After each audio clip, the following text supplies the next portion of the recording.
आज की बड़ी अपडेट से शुरू करते हैं। दारुसलाम में फॉर्मेशन डे के मौके पर खिताब करते हुए AIMIM प्रेसिडेंट असदुद्दीन अवैसी ने वक्फ बिल के हवाले से नरेंद्र मोदी हुकूमत को घेरा। नया बिल लाएंगे। मैं फिर से कह रहा हूं, नरेंद्र मोदी की सरकार सिर्फ मुसलमानों से नफरत की बुनियाद पर वक्फ का कानून बनाने के लिए बिल को ला रही है। मुसलमानों की मस्जिदों को छीनने के लिए, दरगाहों को छीनने के लिए, खानखाहों को छीनने के लिए, कब्रस्तानों को छीनने के लिए, इवैक्यू प्रॉपर्टी जो वक्फ है उसको छीनने के लिए, और जो लोग वक्फ की जायदाद पर कब्जा करके बैठे हैं उनको इनाम देने के लिए यह कानून बना रही है। वक्फ यूजर को निकालना कितना बड़ा झूठ मोदी जी कर रहे हैं। और क्या कर रहे हैं कि आप हिंदू धर्म की लॉ की किताब है, जस्टिस BK मुखर्जी की किताब, हमारे हिंदू भाइयों से कह रहा हूं, हिंदू लॉयर से कह रहा हूं, BK मुखर्जी की किताब को पढ़ लो। BK मुखर्जी की किताब में यूजर बाय यूजर किसी मंदिर की प्रॉपर्टी हो जाती है, बाय यूसेज प्रॉपर्टी हो जाती है। हिंदू धर्म के भाई बहनों से कह रहा हूं, BK मुखर्जी की किताब में जब वो हो सकता है तो मुस्लिम धर्म में वक्फ बाय यूजर कैसा निकालेंगे आप? राम मंदिर के जजमेंट में वक्फ बाय यूजर को अपहेल्ड किया गया, और वक्फ बाय यूजर एविडेंस से होता है, पोजेशन से कायम होता है। मोदी बोल रहे नहीं, वक्फ बाय यूजर मैं निकालूंगा। और क्या बोल रहे हैं, अगर डिस्प्यूट होगा नहीं होगा वक्फ बाय यूजर, अगर गवर्नमेंट प्रॉपर्टी होगी तो वक्फ बाय यूजर नहीं होगा। वक्फ बाय यूजर कैसा नहीं होगा जब BK मुखर्जी हिंदू धर्म के मामले में लिखते हैं और कोर्ट उसको मानती है। सुप्रीम कोर्ट राम मंदिर बाबरी मस्जिद मान लिया, मोदी बोल रहे नहीं नहीं, वक्फ बाय यूजर निकालने का मतलब एक ही है कि मस्जिदों को ले लो। इसकी एक मिसाल दे रहा हूं, पार्लियामेंट के सामने मस्जिद देखिए आप लोग।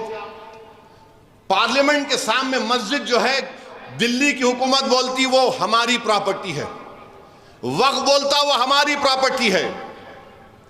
कलेक्टर को इतना पावर दे रहे हैं। हो रही ये जो वक्फ बिल लाया जा रहा है, हमको हमारे इबादत गाहों से महरूम करने के लिए लाया जा रहा है।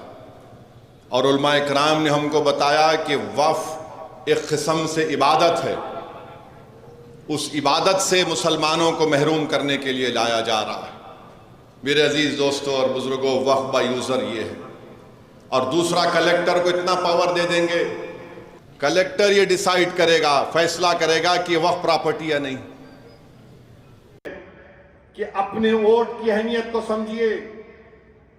बीजेपी को हम नहीं रोक सकते, हमारी जिम्मेदारी नहीं है। बीजेपी को रोकना ये तमाम सेकुलर पार्टीज की जिम्मेदारी, अगर वो सेकुलर हैं तो। उनका वोटर कहां गया बताओ फिर? Where has the water gone? किधर चला गया? और हम हैं नहीं नहीं नहीं, दादा थे, अब्बा थे, इनके घर को चले जाओ, आप में खामोश बैठ के देखे फोटो देखे, ओवैसी भाई ये है नबी है, मिला भाई आप जिंदा हैं, फोटोओं को मत दिखाओ, जिंदगी का सबूत दो।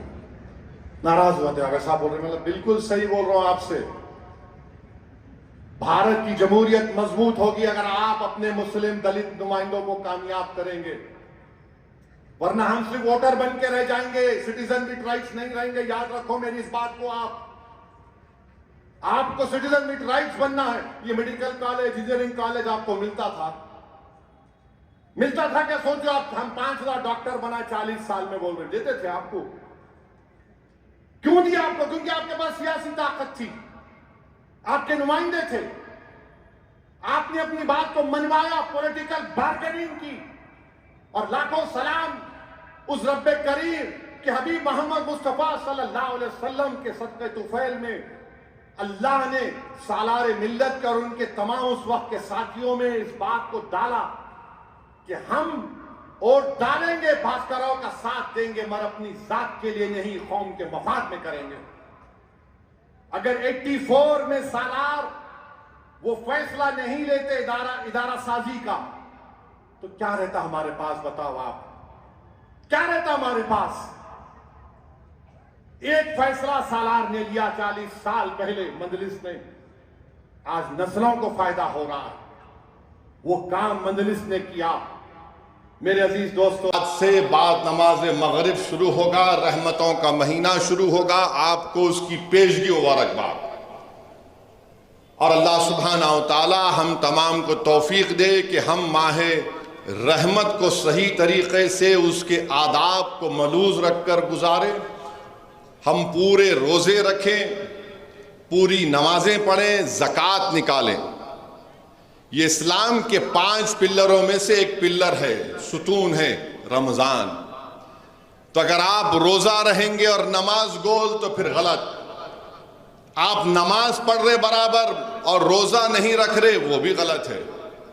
तो रोज़ा रखिए। और ख़ास तौर से ख़वातीन से अपील है कि जब शॉपिंग को निकलते तो शॉपिंग की क़ज़ा हो सकती, नमाज की क़ज़ा नहीं करना चाहिए। तो ख़वातीन से भी अपील है कि अपना टाइमिंग सेट करके निकलो आप। और मेरी शौहरों से भी अपील यह है कि अपनी बीवियों को 30 दिन तंग मत करो, छोड़ो उनको, रहम करो उनके ऊपर। ना नारे लगाने वाले ही तंग करते, गीरतमंद नीचे मुंडी डाल के बोलता सही बोल रहे भाई, दिल को तकलीफ पहुंच रही। तो 30 दिन 29 दिन बीवी को तकलीफ नहीं करना, अम्मा को भी तकलीफ नहीं देना, सबर कर लो। जाके बोलना मैं रोज़ा रह रहा हूं, ज़रा क्या पका रहे आज, नहीं। ये बीवी को भी रोज़ा फ़र्ज है, तो ज़रा रहम करो, अच्छे इंसान बनो। रोज़ा क्या है, मुंह में नहीं जाना।